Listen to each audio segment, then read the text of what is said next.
Wall Street has never lacked legends, and it has never lacked tragedies. Among them, Jesse Livermore stands as the brightest and the darkest, a market genius who once amassed a fortune so immense it seemed untouchable. They called him the boy plunger, the man who shorted the market, a trader bold enough to go against the crowd and win. But what made Livermore an icon was not only the mountains of money he made, it was the way he lost everything, over and over again, until his story ended in a gunshot. He left behind a book, but more importantly, he left behind a cold warning carved into the very core of Wall Street. Do not trade like Jesse Livermore. His story is the clearest reflection of the brutal truth about the market.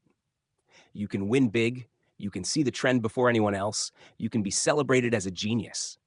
But if you cannot manage your capital, if you cannot stay disciplined, if you cannot control your own emotions, all of it eventually goes back to zero. Livermore once made over $100 million at a time when a single dollar was worth like gold, enough money to live like a king. But he also went bankrupt more than once, wiped out multiple times, never escaping the vicious cycle of winning big, growing arrogant, losing it all, and falling into despair. The first truth that needs to be stripped bare is arrogance after victory. Livermore was a master at reading price action and crowd psychology. Every time panic hit the market, he bet big and won. But each victory inflated his ego, convincing him he could not be wrong. The market did not destroy him with complexity. It destroyed him with the trap of overconfidence. The lesson is brutal. You can win 10 trades in a row, but one oversized position is all it takes to wipe out everything. The second truth is about capital management. Livermore never truly treated his wealth as business capital. He treated it as spoils of war to gamble again. The more he won, the more he risked, the more he lost, the more desperate he became. The cycle was inevitable, and the outcome always the same. One mistake was enough to erase years of success. Traders today do not fail because they lack knowledge. They fail because they cannot protect their capital. The market is not a race to win the fastest. It is a survival game, and only those who protect their capital live long enough to see real success. The third truth is the tragic contradiction inside Livermore. He could read the psychology of the crowd. He knew when the herd was greedy. He knew when fear was spreading. But he could not master his own psychology. When he won, he became reckless. When he lost, he became desperate. This is the coldest reality. A trader can understand the entire market, but if he does not understand himself, he will not survive. Another truth is the repetition of mistakes. Livermore did not lose everything once. He did it many times. He knew the reasons for his downfall, but could not break the pattern. Win big, grow arrogant, lose big, fall apart, rise again, repeat. The cycle always ended in ruin. Smart traders learn from mistakes and change their behavior. The foolish repeat the same errors, only bigger the next time. And above all stands discipline. There were times when Livermore built a clear system, patiently waiting for the right moment, entering with precision, placing stops, holding until the trend reversed. That system brought him great victories. But once money and fame surrounded him, he abandoned his own rules. He ignored stops, he traded on emotion, he pushed risk beyond reason. That was the beginning of the end. This is the hardest lesson. Traders do not die because they lack a strategy. They die because they lack the discipline to follow it. The harsh truth is that Livermore is not a model to copy. He is a warning sign flashing red across Wall Street. Many dreamers admire the numbers he once made, but few stare at the price he paid. The market does not care how smart you are, how much you won, or how sharp your instincts feel. The market only cares if you can manage your capital, keep your discipline, and control your emotions. The end of Livermore's story is proof that no one is bigger than the market.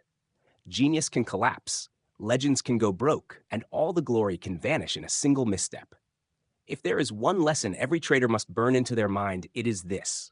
Learn from Jesse Livermore, but never trade like him. Take his arrogance, his lack of discipline, his reckless disregard for risk as a mirror of what not to do. A trader does not need to be a genius. A trader only needs to survive long enough. And to do that, you must do what Jesse Livermore never did. Protect your capital like blood, hold discipline like steel, and master your emotions with the cold precision of a street fighter in the pit of Wall Street. Every tragedy on Wall Street begins inside the mind long before it shows up in the account balance. Jesse Livermore proved that a trader can have extraordinary vision, can understand the crowd better than anyone else, and still collapse under the weight of his own psychology. The market is not just numbers on a screen, it is a battlefield of human emotion. And those who cannot master themselves eventually fall, no matter how much skill they carry. Livermore's downfall was not a matter of intelligence, it was a matter of psychology. He knew the patterns, he saw the trends, he understood the cycles of greed and fear. But when those same forces turned inward on him, he had no defense.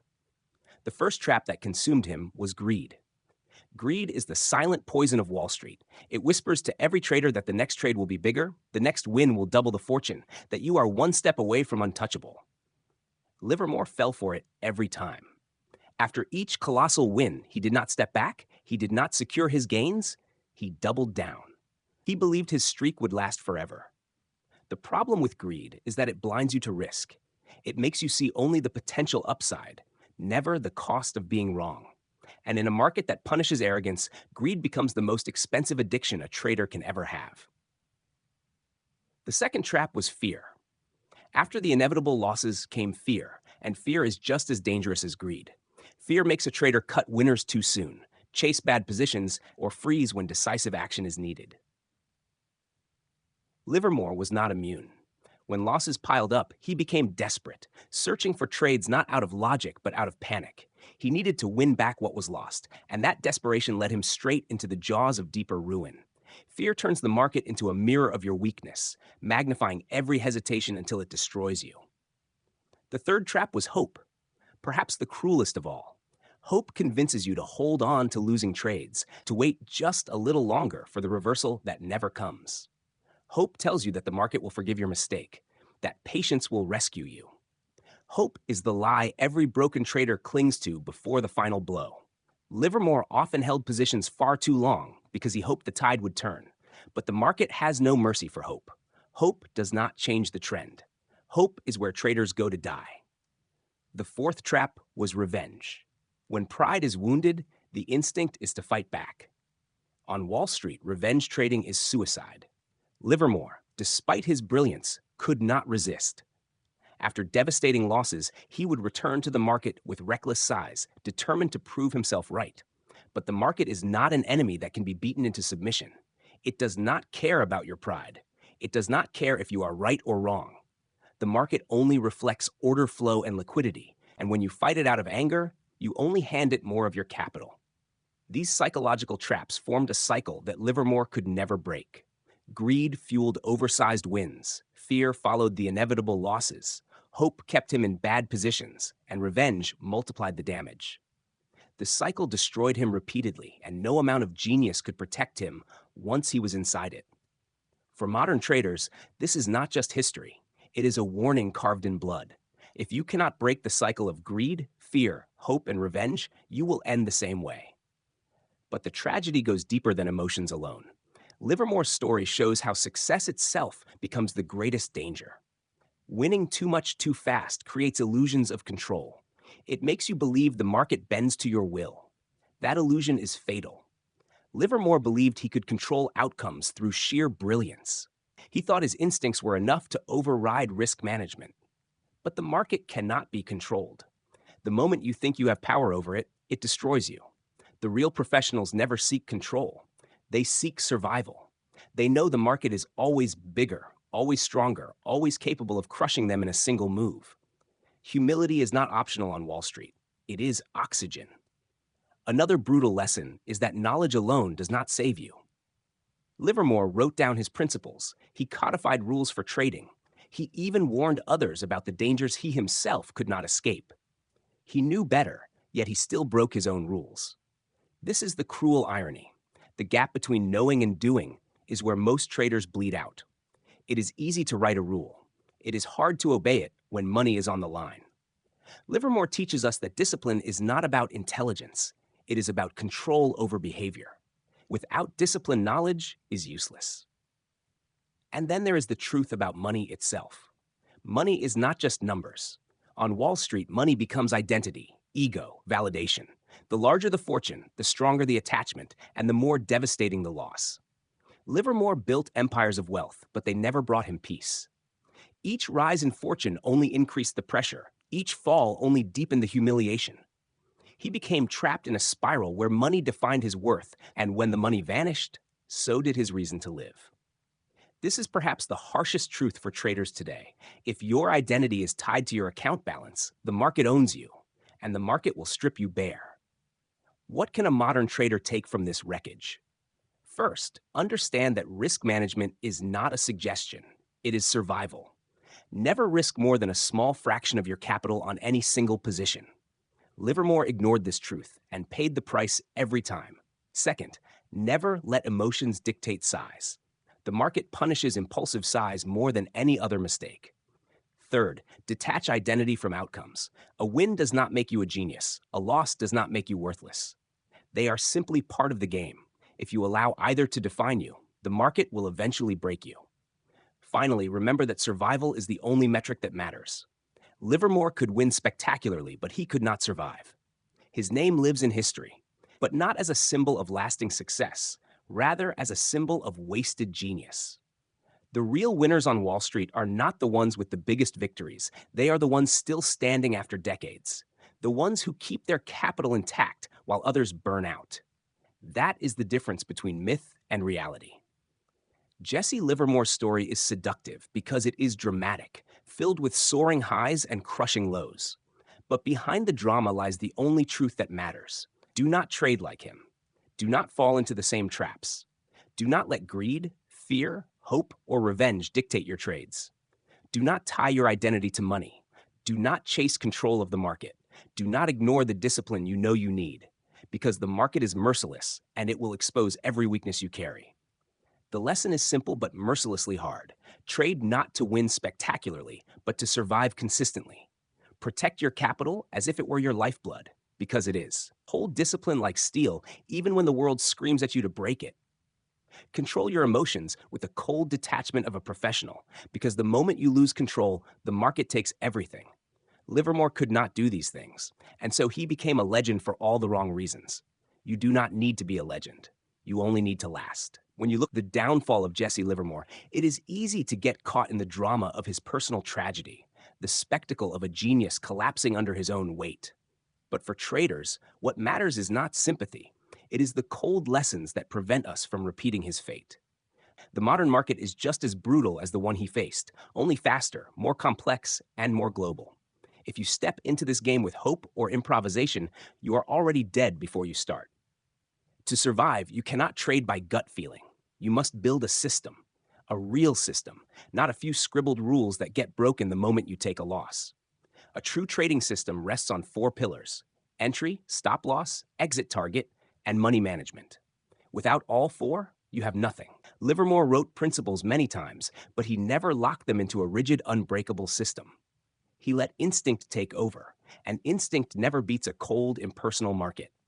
A system exists to strip emotion out of decision-making, to turn trading into a repeatable, testable process, not a coin flip with real money on the line. An entry is not a hunch, not a feeling that it will go up or I think it is about to crash.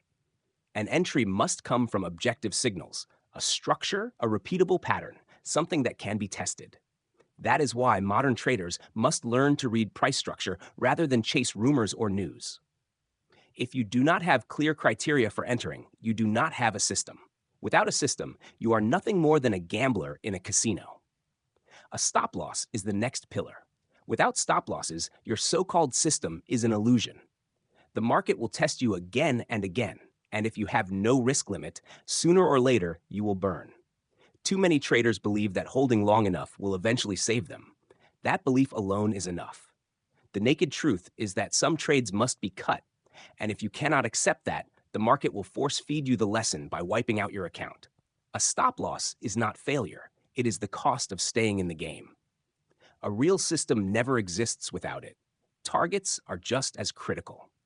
Countless traders lose not because they were wrong, but because they never knew when to get out.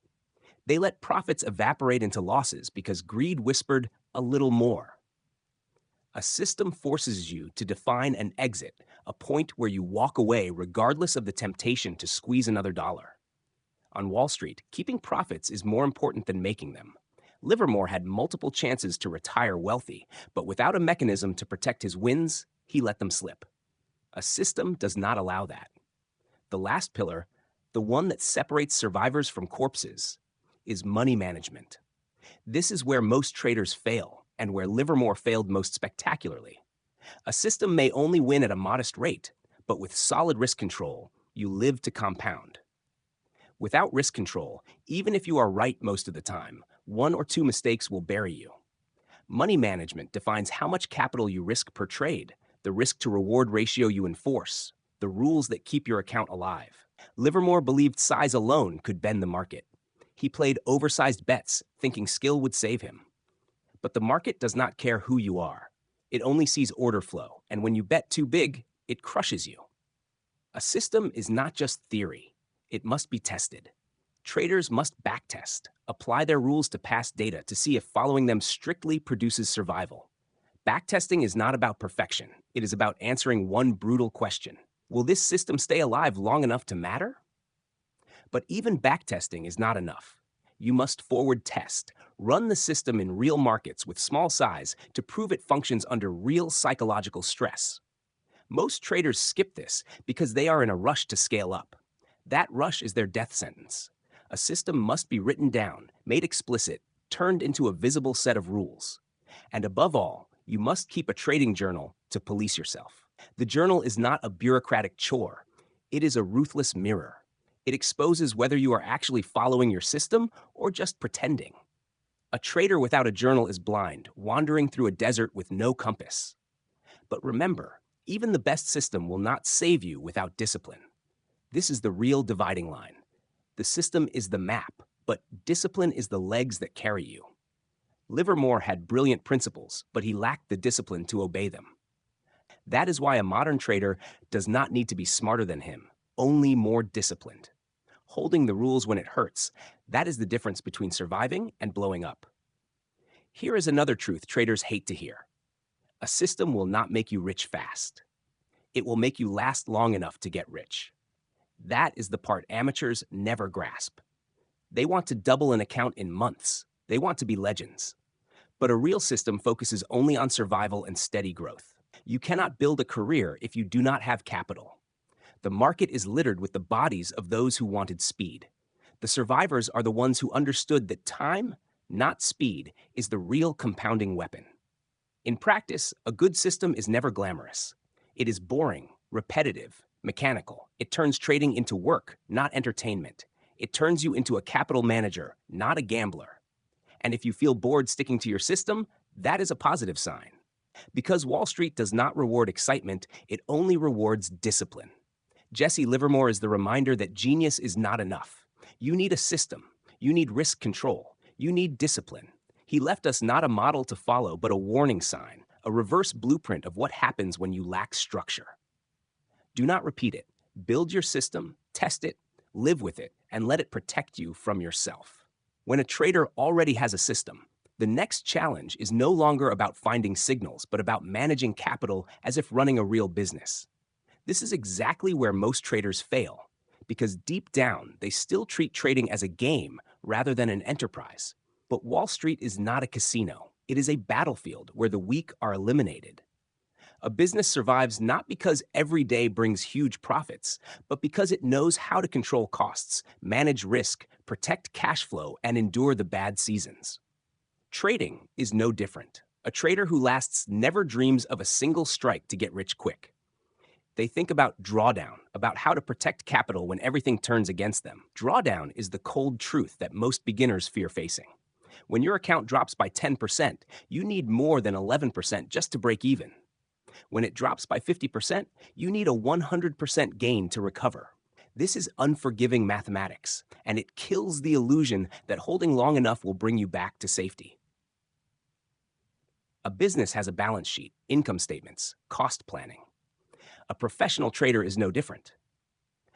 Each trade is a business expense, no different from a company spending money on marketing or production. If expenses exceed revenue, the business goes bankrupt. If risks exceed control, the trader blows up. And the common thread is this: neither business nor trading has any room for fantasy or emotional attachment. To stay alive, you must view trading through the lens of expectancy. Expectancy does not care whether you win or lose a single trade. It only cares about the average outcome when you execute your system long enough. A system may only win 4 trades out of 10, but if the average profit on winners is 3 times bigger than the average loss, your expectancy is positive. And with positive expectancy, all you need is time and discipline to let compounding do the heavy lifting. The problem is that most traders do not understand expectancy. They get trapped in short-term emotion. A few wins make them feel like geniuses. A few losses make them doubt their system and break their rules. They crave victory in every trade instead of accepting that trading is a probability game. Wall Street does not pay for emotion. It pays for discipline applied to a positive expectancy over time. Look at how hedge funds operate. They never allow a single position to threaten the survival of the entire fund. Every trade is sized according to risk relative to total capital. They enforce drawdown limits, and if those limits are breached, they cut size or stop trading until conditions stabilize. This is the mindset of enterprises that survive multiple market crises. Individual traders must adopt the same approach. Otherwise, you are nothing more than prey for bigger sharks. Here is another reality most people do not want to hear. Stop loss is not your enemy. It is your rent for sitting at the table. You cannot avoid stop losses, just as a company cannot avoid operating costs. The goal is not to dodge losses, but to make sure each one is small enough that you can keep playing.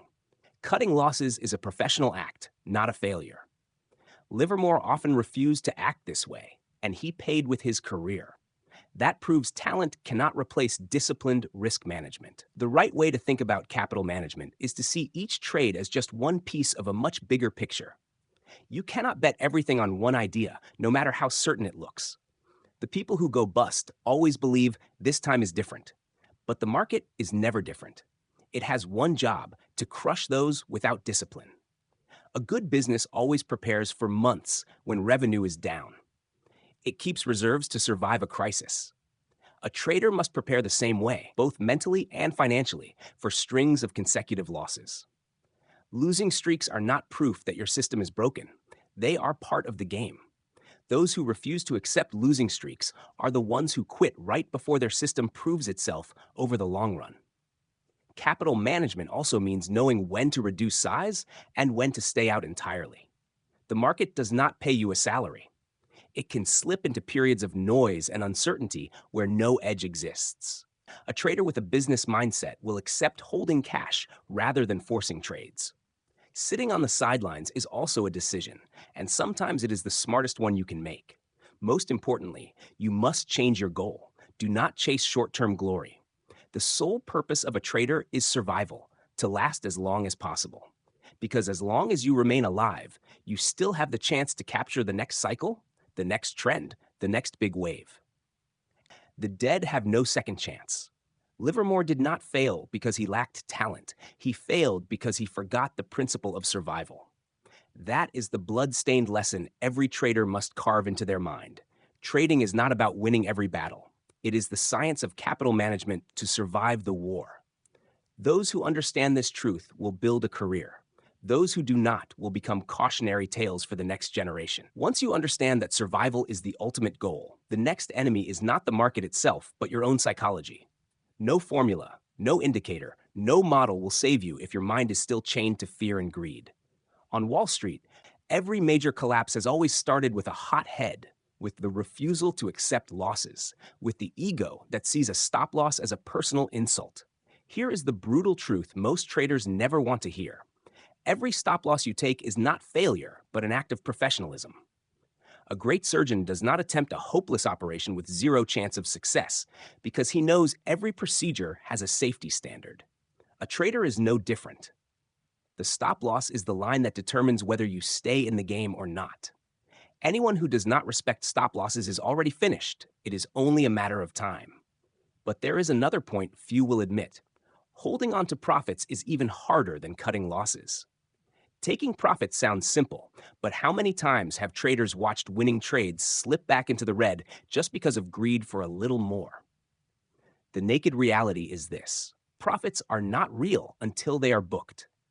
The close position button is what separates fantasy from reality. A system is not complete unless it forces you to plan exits just as strictly as entries and stops. And to turn psychology into something unbreakable, you need clear, ruthless rules. On Wall Street, one of the most fundamental is the 2% rule. It is so simple that most people dismiss it, but that arrogance has destroyed millions of accounts. Never risk more than 2% of capital on a single trade. That means no matter how certain you feel, no matter how perfect the setup looks, you cap your risk. Because this is not a game of one trade, it is a game of thousands of trades across years. 2% feels tiny to those hungry for fast wealth, but that is exactly the difference between amateurs and professionals. Amateurs see the market as a place to explode. Professionals see it as a place to endure. Amateurs want to win big today. Professionals want to make sure they still have capital tomorrow. That mindset is what creates longevity. To truly understand the 2% rule, you must treat every trade as an operating expense. When a company spends on marketing, it does not expect every campaign to succeed. Some will fail, and that is normal. A stop loss is no different. It is the cost you must pay to keep your seat at the table. If you are unwilling to pay that cost, you have no right to expect large returns. Another brutal fact: the market does not care how much you just lost or how much you just won. It does not know that you are desperate to make it back, and it certainly does not care about your emotions. Yet most traders fall into the revenge trap. They lose money, then increase size on the next trade to recover quickly. That is exactly when the market finishes them off. Professionals do the opposite. After a loss, they cut size, slow down, and tighten discipline. That is why they survive. Risk management in trading is not just math, it is a mindset. You must reprogram your brain to accept that losses are normal, that cutting losses is professional, that booking small profits is better than watching them vanish. On Wall Street, those who ignore this mindset become the cautionary stories others learn to avoid. There is another lesson few acknowledge. Sustainable profits do not come from being right most of the time, but from losing small and winning big. A trader can be wrong 6 times out of 10, but if 3 wins are large enough and 1 breaks even, the account still grows. That is the essence of trading. It is not about win rate, it is about the balance of risk and reward. To play this game properly, you must kill your pride. Trading is not a competition to prove you are right. It is simply arithmetic, a probability game, where you must know when to throw away a bad hand and when to hold a strong one.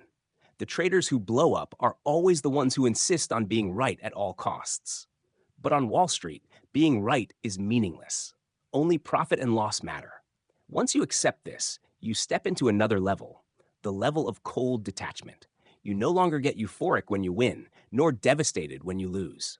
Every trade becomes just another data point in a long game. This is the state Jesse Livermore never fully reached, and it is why he ultimately fell. The traders who survive and succeed are not the ones who predict best, but the ones who endure longest. They see risk as inevitable, stop loss as a tool, take profit as discipline, the 2% rule as a foundation. Above all, they see every loss not as failure, but as the cost of doing business, the fee they must pay to remain present in this brutal game. When you trade long enough, there is one certainty you cannot avoid: drawdowns. No matter how sophisticated your system is, no matter how disciplined your risk management may be, there will always come a period when the market moves against you. A drawdown is not simply a decrease in capital. It is a direct attack on your confidence, your patience, and your identity as a trader. On Wall Street, the professionals know that drawdowns are inevitable. The amateurs treat them as disasters. This difference in mindset decides who will survive and who will be eliminated. When capital dips 10%, the amateur panics, increases size, and tries to recover quickly. The professional accepts it as part of the statistical cycle. He does not fight the tide. He waits for the probabilities to align again. The hardest part about drawdowns is not the math, but the psychology. Numbers are simple. If your account falls from 100,000 to 90,000, you need an 11% gain to recover. The formula is clear. What is not clear is whether your mind can stay rational under that pressure. Can you continue to execute your system exactly as designed when every fiber of your being screams to change everything? That is the true test of a trader. Many traders collapse not because their systems fail, but because they themselves fail during drawdowns. They abandon proven strategies at the worst possible moment. They jump to new systems, new indicators, new markets. They believe the problem is external, when in fact, the problem is internal. The greatest danger in a drawdown is not the market, but your own impatience. To handle drawdowns like a professional, you need a plan before they happen. On Wall Street, firms run stress tests, simulating worst-case scenarios. Individual traders must do the same. Ask yourself, what is the maximum drawdown you are willing to accept before reducing risk? At what point will you stop trading altogether and review your strategy? If you cannot answer these questions in advance, the market will answer them for you in the harshest way possible. There is also a brutal truth most traders avoid. Drawdowns are the price you pay for future gains. Every system has a statistical edge, but that edge does not manifest in a straight line. It manifests in streaks of wins and losses. Without drawdowns, there can be no long-term profitability. If you want to collect the rewards of your edge, you must also endure the pain that comes with it. The professionals on Wall Street have mastered the art of emotional neutrality during these times. They do not allow a losing streak to change their self-image. They see themselves as operators of a system, not gamblers chasing wins. This detachment is what keeps them alive while others self-destruct. But neutrality does not mean passivity. There is an active way to fight drawdowns: capital adjustment. When performance slips, reduce position size. When conditions improve, scale back up. This flexibility is not weakness, it is survival. Too many traders cling to the same size regardless of conditions, and they pay the price. Professionals treat risk dynamically, always adjusting exposure to protect longevity. Another weapon against drawdowns is diversification, not in the naive sense of trading every instrument, but in having multiple strategies suited for different environments. A trend-following system will bleed during sideways markets, while a mean reversion strategy thrives. A volatility breakout approach will shine during news-driven chaos, while a steady scalping system can grind profits in quiet sessions. The trader who relies on only one style is doomed to face deep drawdowns when conditions shift. The trader with multiple edges can smooth the curve. Even with diversification, there will still be pain. The crucial question is, how do you rebuild after the storm? The answer is simple but merciless: one small trade at a time. There is no shortcut. There is no quick recovery. The account must grow back slowly, brick by brick, with discipline and patience. Professionals understand this. Amateurs, blinded by revenge, try to double down and end up wiping out. Recovery is not only financial, it is psychological. After a drawdown, confidence is fragile. Every new trade feels heavier. Every small loss feels fatal. The mind becomes hypersensitive. This is when rituals matter. Keeping a trading journal, reviewing past successes, rereading your system rules, all of these steps help rebuild mental strength. Professionals do not rely on emotion to return. They rely on structure. The history of Wall Street is full of traders who faced brutal drawdowns and came back stronger. Paul Tudor Jones once said that surviving as a trader means playing great defense, not great offense. That defense shows its value during drawdowns. You cannot control when they arrive, but you can control how much they cost you. One final truth: drawdowns are not just periods of pain. They are periods of education. They expose weaknesses in your system, gaps in your discipline, cracks in your psychology. If you endure them without learning, you have wasted the most valuable tuition the market could offer. If you endure them and adapt, you transform into a sharper, more resilient trader. The amateurs fear drawdowns as the end of the road. The professionals see them as the toll on the highway to long-term wealth. That is the difference. Drawdowns will come, but they do not define you. What defines you is how you respond, how you rebuild, and how you emerge after the storm. There comes a moment in every trader's journey when survival is no longer enough. Enduring the pain of drawdowns, fighting the inner battles of fear and greed, and defending capital at all costs. These are the foundations. But the purpose of foundations is not to exist alone. They exist to hold something greater, the building of long-term wealth. Jesse Livermore never mastered this transition. He could make millions, lose millions, and repeat the cycle with dramatic flair. His life was proof that brilliance without patience is a doomed spectacle. He never allowed compounding to work for him. He treated capital as a weapon to unleash, not as a seed to nurture. And that was his ultimate undoing. On Wall Street, the quiet giants are not the ones making headlines. They are the ones who let time and compounding do the heavy lifting. They understand that true wealth is not built in explosive bursts, but in steady, disciplined accumulation.